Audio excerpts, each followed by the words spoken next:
শুধুমাত্র 2026 সালে বাংলাদেশে এই পর্যন্ত খুন হয়েছে 400। আসসালামু আলাইকুম, কি অবস্থা? সবাই ভালো আছেন? উনি একজন ইসলামিক বক্তা আবু দুহাদ নাম। উনি 2026 সালে যে ঘটনাগুলো ঘটছে এই ঘটনাগুলো লিস্ট ওনার কাছে আছে, শুনেন আপনার সবাই মনোযোগ সহকারে। 64 জন শুধুমাত্র 2026 সালে।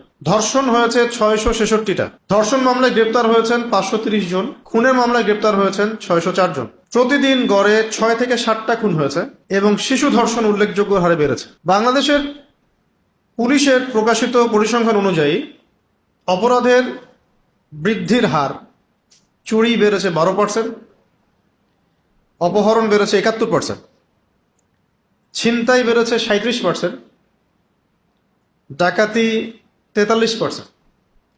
মোট মামলা হয়েছে এই 2026 সালেই 1,81,737টা। খুন ইন টোটাল 3,786টা। সবচেয়ে উদ্বেগজনক বৃদ্ধি হচ্ছে অপহরণ, ধর্ষণ, চাঁদাবাজি, ডাকাতি এবং ছিনতাই। শুধুমাত্র ঢাকায় 107টা খুন, সারা দেশে 854টা। ঢাকার মধ্যে উল্লেখযোগ্য হারে বেড়েছে ছিনতাই, চাঁদাবাজি, গ্যাং, কিশোর গ্যাং, রাজনৈতিক সহিংসতা এবং ধর্ষণ। এ বিষয়ে 2025 সালের শেষ থেকে 26 সালের অভিযানে গ্রেপ্তার হয়েছেন 22,464 জন।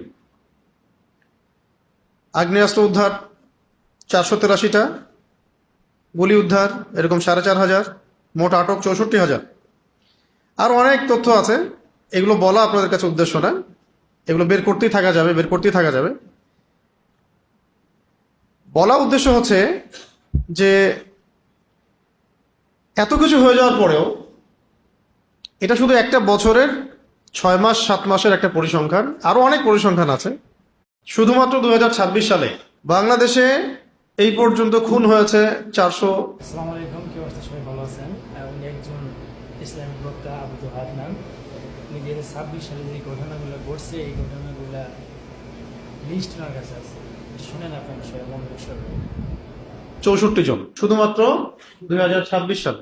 ধর্ষণ হয়েছে 666টা। ধর্ষণ মামলায় গ্রেপ্তার হয়েছেন 530 জন। খুনের মামলায় গ্রেপ্তার হয়েছেন 604 জন। প্রতিদিন গড়ে 6 থেকে 7টা খুন হয়েছে এবং শিশু ধর্ষণ উল্লেখযোগ্য হারে বেড়েছে। বাংলাদেশের পুলিশের প্রকাশিত পরিসংখ্যান অনুযায়ী অপরাধের বৃদ্ধির হার: চুরি বেড়েছে 12%,